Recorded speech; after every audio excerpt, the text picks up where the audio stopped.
BRS MLC వాళ్ళ ఇంట్లో form హౌస్లో కోడి పందాలు రాత్రిపూట వీక్షించేందుకు ఫ్లడ్ లైట్ల ఏర్పాటు, అక్కడే క్యాసినో సైతం నిర్వహణ.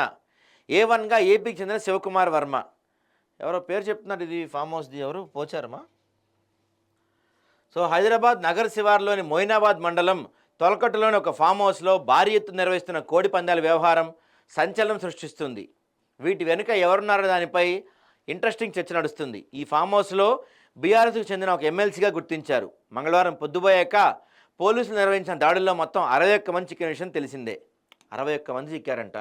ఇక్కడ చూడండి, ఇంకో భయంకరమైన దారుణమైన విషయం ఏదో ఉంటుంది ఒకటి. ఏది? వారి వద్ద 30 లక్షల నగదు, జోదకడిలో ఉపయోగించే కోటి విలువైన బెట్టింగ్ కాయిన్లు దొరికాయి. పోలీసులు 50 కార్లు, 80 పందెం కోళ్లు స్వాధీనం చేసుకున్నారు. నిందితుల్లో ఎక్కువ మంది వ్యాపారులే. అందరికీ నోటీసు వదిలేశారు. పోలీసులు వస్తున్న విషయం తెలుసుకున్న కొందరు పరారయ్యారు.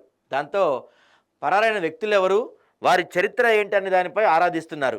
దర్యాప్తు ప్రారంభించిన పోలీసులు బీఆర్ఎస్ ఎమ్మెల్సీకి చెందిన 11 ఎకరాల విస్తీర్ణంలో ఉన్న ఫామ్ హౌస్లో ఆంధ్రప్రదేశ్లోని కోనసీమ జిల్లా కాట్రేనికోన మండలానికి చెందిన వ్యాపారి భూపతిరాజు శివకుమార్ వర్మ అలియాస్ గబ్బర్ సింగ్ పందాలు నిర్వహిస్తున్నట్టు తేల్చారు. ప్రస్తుతం నార్సింగ్లో ఉంటున్న శివకుమార్ వర్మ ఏపీలోని కోడి పందాల నిర్వహణలో ఆరితేరినట్లు సమాచారం. యూట్యూబ్లోనూ సంబంధిత వీడియోలు ఉన్నాయి. మనల్ని A1గా తీసుకున్నారంట. బీఆర్ఎస్ ఎమ్మెల్సీ తొలుత తన ఫామ్ హౌస్ లీజ్ గురించి చెప్పినా పోలీస్ విచారణలో అది వాస్తవం కాదని వెల్లడైంది. దాదాపు 2 ఏళ్ళుగా ఇక్కడ కోళ్ల పందాలు, క్యాసినోలు కూడా నిర్వహిస్తున్నారంట. శివకుమార్ వర్మ సకల సదుపాయాలతో క్యాసినో, జూదం, కోడి పందాలు నిర్వహిస్తూ మద్యం, ఆహారం కూడా అందుబాటులో ఉంచాడు. ఇక్కడ సదుపాయాలు చూసి పోలీసులు విస్తుపోయారు. కోడి పందాలు అనువైన బరితో పాటు చుట్టూ కూర్చొని వీక్షించేలా గ్యాలరీ తరహాలో ఏర్పాట్లు ఉన్నాయి.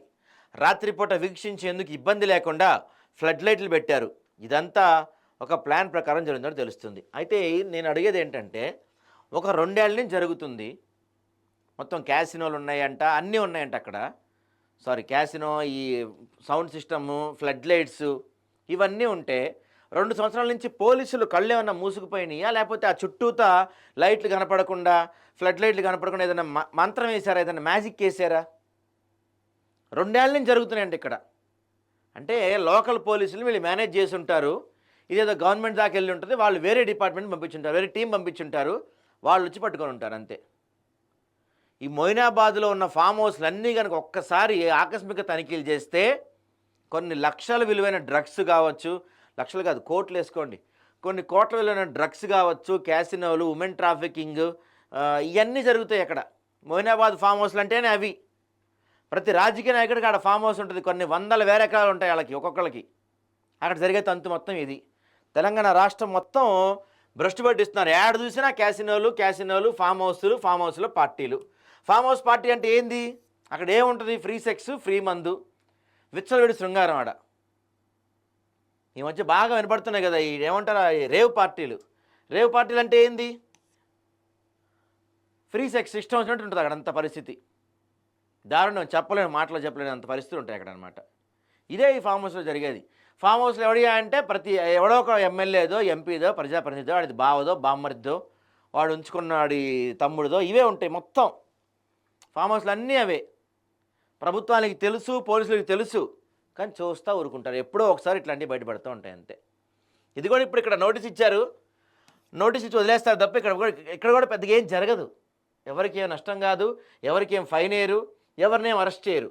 ఊరికే నోటీసులు ఇచ్చి మమా అనిపిస్తారు అంతే. మళ్ళీ మామూలే, ఇంకో వారం 10 రోజుల తర్వాత మళ్ళీ అక్కడ స్టార్ట్ అయింది, యాజ్ ఇట్ ఈజ్ స్టార్ట్ అయింది అక్కడ. చూడండి మీరు.